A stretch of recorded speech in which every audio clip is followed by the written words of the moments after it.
Shalom peuple de Dieu, shalom bien-aimés frères et sœurs en Christ, chers auditeurs de la radio Éveil charismatique catholique, la voix de la Trinité. Je vous salue en ce matin dans le puissant et précieux nom de notre Seigneur Jésus-Christ de Nazareth et je vous souhaite la bienvenue à ce tonus matinal. C'est votre frère Afi bien-aimé. Je suis dans la joie de partager la parole de Dieu aujourd'hui tirée du livre de Hébreux 10 à partir du verset 35. Je disais donc Hébreux 10 à partir du verset 35. Père, nous te bénissons, nous te louons, nous te glorifions, Seigneur. Nous voulons te dire merci parce que tu es bon.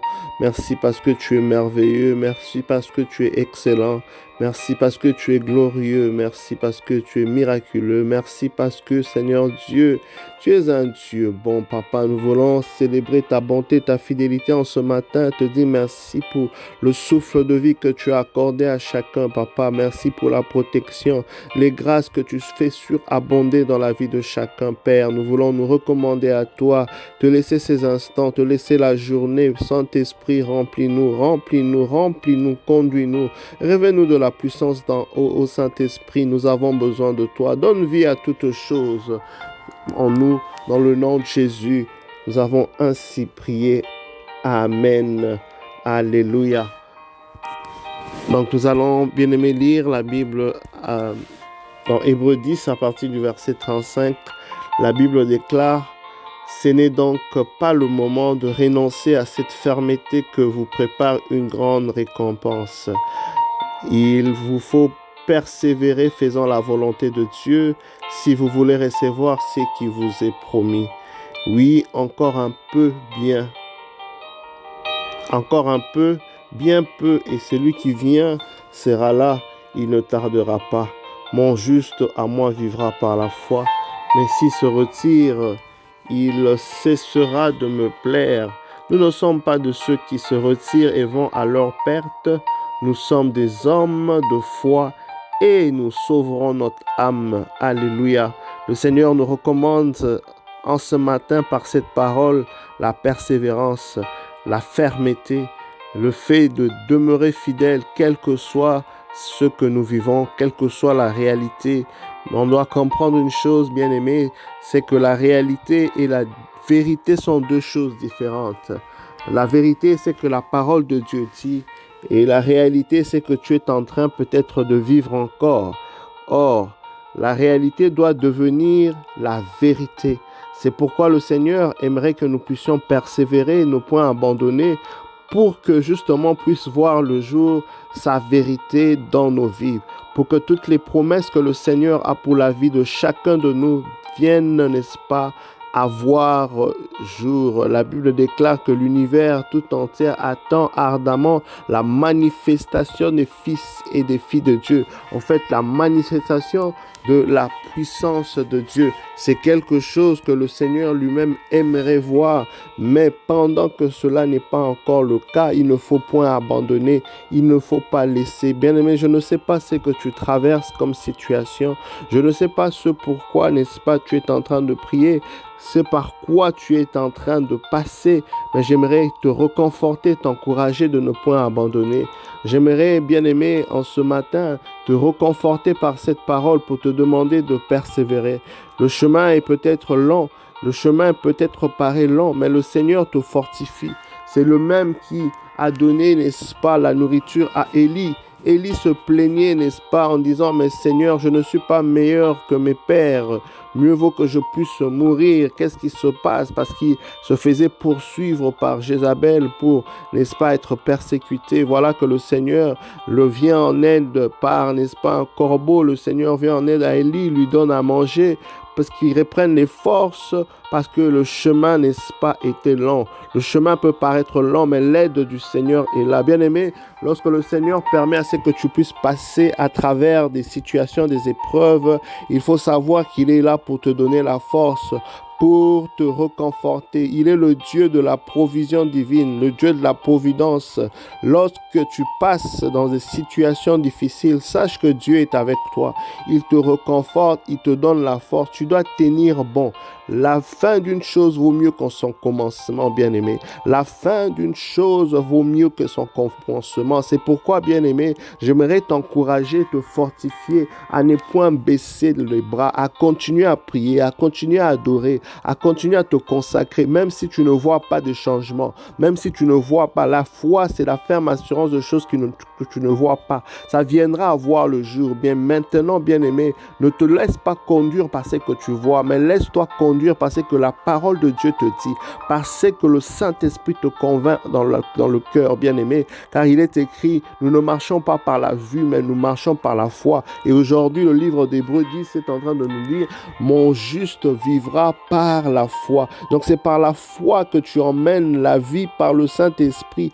La vie vient voir, n'est-ce pas, le jour vient, n'est-ce pas, se manifester. C'est par la foi, bien-aimé, que les choses, n'est-ce pas, vont changer. Et tu devras aussi être déterminé, être persévérant, de ne point abandonner.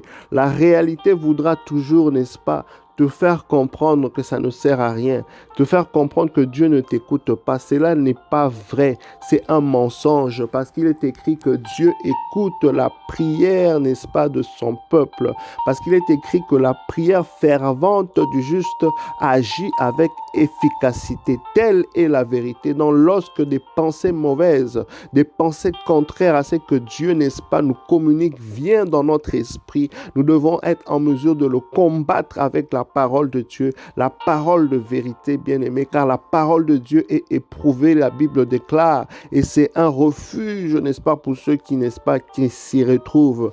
Pour ceux qui y vont, oh bien-aimé, j'aimerais en ce matin, n'est-ce pas, te demander de ne point baisser, de ne point baisser les bras. Continue à louer Dieu, continue à te donner, continue, n'est-ce pas, à offrir, continue à faire les choses de Dieu avant que tu ne le saches. Le Seigneur sera là en train de honorer ta foi. Dieu honore la foi, Dieu honore la foi. Tiens bon, persévère. La foi veut dire que tu as cette capacité, n'est-ce pas, de voir dans l'esprit et de persévérer. La persévérance est une dimension, n'est-ce pas, dans la vie spirituelle vraiment très très élevée, parce que ce n'est pas tout le monde parfois. Le découragement parfois vient, n'est-ce pas, au milieu du processus, et à certains qui abandonnent, certains, n'est-ce pas, qui laissent tomber parce que la réalité les accable d'une certaine manière. Mais j'aimerais, bien aimer, t'encourager. Tu peux être peut-être à la porte de ta bénédiction. Tu devras, bien aimer, te réaliser que sur la croix, Christ s'est donné pour toi. Sur la croix, Christ a tout accompli pour toi.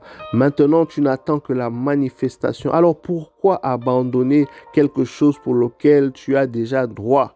Alléluia.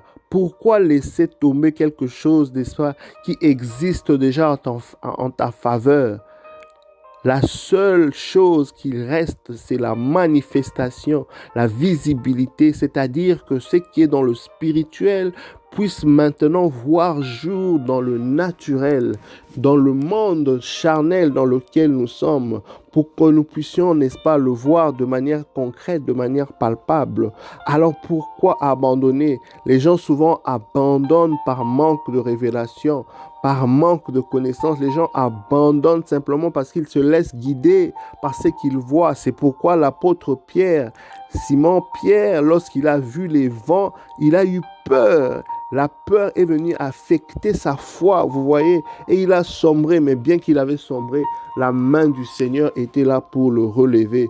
Bien-aimé, la Bible dit que Dieu est l'auteur et le consommateur de notre foi. Celui qui nous a donné cette foi, il aimerait que nous puissions tenir ferme, il aimerait que nous puissions travailler cette foi, il aimerait en ce matin que nous puissions ne pas regarder à la réalité, mais regarder à la vérité qui est la parole de Dieu. Lorsque la réalité te rappelle ce que tu vois, va dans la parole de Dieu, puiser la force dont tu as besoin. pour, n'est-ce pas, défier, n'est-ce pas, la réalité. Alléluia. La foi défie la réalité. La foi défie la réalité, bien-aimé. Tu dois défier cette réalité de la maladie qui n'est pas de Dieu. Tu dois défier cette réalité du blocage, du chômage qui n'est pas de Dieu. Tu dois défier cette réalité de l'oppression qui n'est pas du Seigneur par ta foi, par ta persévérance et par ta détermination. Le Seigneur compte sur toi parce que le juste vivra par la foi.